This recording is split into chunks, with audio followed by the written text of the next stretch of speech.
with what you've got going on, Right. I mean, one of the things that you're really expressing is that it's really difficult to find a way to make the time to do a little bit of exercise Right. or to get to the store to buy healthier Mhm. foods. So on the one hand, you've got those dilemmas, and on the other hand, you really don't want to get to the point where you're on medication. You don't want No. it to get to the point where it's I so really, bad, and I it's starting really to head don't. that Yeah. kind of head that direction. What do you think? Yeah. Um, I don't know. Maybe I don't know. Maybe if you can help me with maybe looking at some meals or something, Mhm. and Mhm. it probably wouldn't hurt for my kids too. One of my kids is really heavy too, and Oh, the which older one? girl, is, and Okay, she's just okay. kind of going into teenager. You know how difficult that is, and Got it. um, Yeah.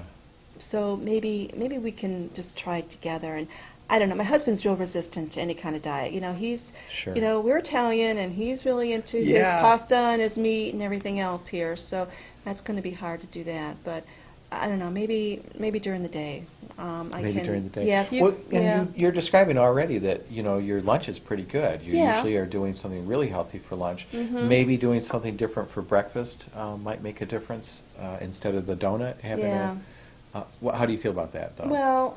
Where do you get Yeah, your donuts? Tell me, give it up. Where do you get your oh, donuts? it's on the way to where I clerk. There's this little donut and coffee shop, and I kind of go through and I get my know the one. latte and my donuts. I know the one you're talking about. They're delicious, aren't they? Yeah, They're really, I really like the real good. fried ones, but Yep, the okay. deep fried. Yeah, I know excellent. I shouldn't have them. They're really tasty, aren't Mhm, they? It's mhm. really hard to give those up. Yeah, it is. But that would be one way to make a change if you felt like you were ready for it. But you have to be the one who's ready for it. And that's Yeah. the thing we're talking Well, about. I don't today, want to is go you on making- medication. I really don't. Yeah.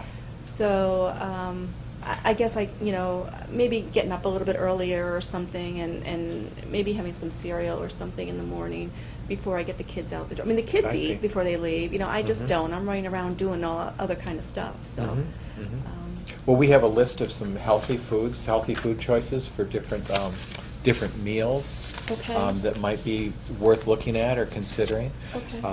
And you can look at these if you'd All like right. to. And it sounds like you really have made some decisions today about making a shift in how you relate to your food. Well, And we'll try, but I don't want to give up those French fries. the French fries are going to be harder, yeah, yeah. Mhm. And you made an excellent point earlier where you say I eat too many of I them. do. So maybe if you said, okay, I'll have one order of French fries so many times a week versus too many French fries every night that I Yeah, work, or yeah. I don't know, a way to modify that, a way that you don't have to give them up completely. Yeah, I can do that. Yeah, I don't know if you feel Yeah. convinced yet though about that. Those are going to be hard, aren't they? Yeah, they are. Yeah. Well, change is incremental. Change happens a little bit at a time, and you've already made a change Mhm. about your lunch. You're doing something different about that. Yeah. And you're starting to look really hard at your breakfast, and then maybe that's another piece to talk about. Okay. The French fries. All Okay. right. Got it. All right. I'll try. Well, cool. See. Well, thanks for coming in today. Okay. And I'm glad we had a chance to have this conversation. And what I believe in is collaboration. So this is all about what you want to make change in your life. Okay. Just giving you some information and helping you through having a conversation about what's really important to you. Well, I'll take your list, and next time I go to the store, see if I can get some of the items and maybe stock up on them, and Super. Really we'll, good. We'll go from there. Good work. Okay. Really good work. All right. Nice Thank to you. see you today. Yep. All right. So let's take a look at the conversation that we just had. What I'm going to do is highlight different places that I might have developed discrepancy. One is that Jean talked about her relationship with her doctor and how he was concerned. She wasn't so concerned, but he was concerned. Yeah, my doctor spoke to me about that, and yeah, he said I need to look at my diet and a little Uh-huh. bit, changing it, and probably adding more of an exercise routine. But I work at night as a waitress. One area that we could have developed was the discrepancy between his opinion and her opinion. We didn't go with that. We could have talked about her family because she talked about the family history. That's another area of discrepancy. Did she have concern about her family? She did start to verbalize some concern specifically about her uncle.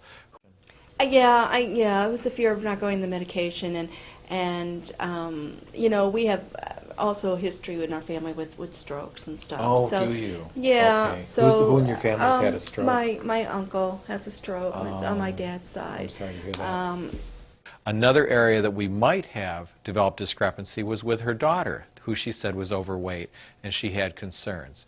So you see there were multiple different ways to develop the discrepancy.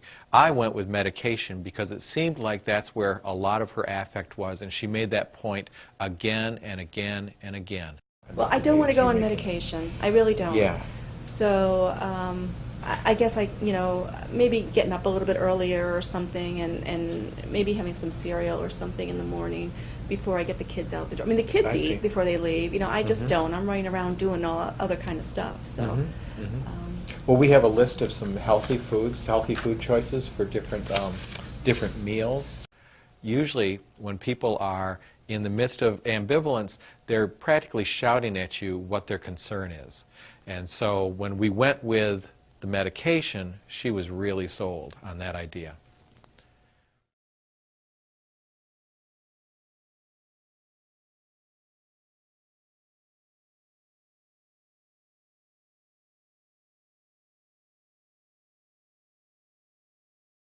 Hi, I'm Mike Stratton, and I'm here with the Wise Woman program, and we're going to be talking today about motivational interviewing. A couple of points that I want to make about motivational interviewing is that when you are doing this, you're actually thinking about the stages of change that your client, your customer is in. So are they in pre-contemplation? Are they not even thinking they need to make a change? Are they beginning to think that they need a change in contemplation? Have they made a decision to make a change? Are they in the action stage of actually making the change? Or they're in maintenance, you know, where they've made the change. There are 5 techniques that go along with motivational interviewing. Today we're going to talk specifically about developing discrepancy, but they don't take place individually. They take place usually throughout the conversation. So the techniques are expressing empathy, rolling with resistance, avoiding argumentation, developing discrepancy, and supporting self-efficacy. Today we're going to be speaking specifically about developing discrepancy. Discrepancy is when someone has something that's inconsistent in their life. For instance, they really want to be healthy, but they really don't want to change their behaviors.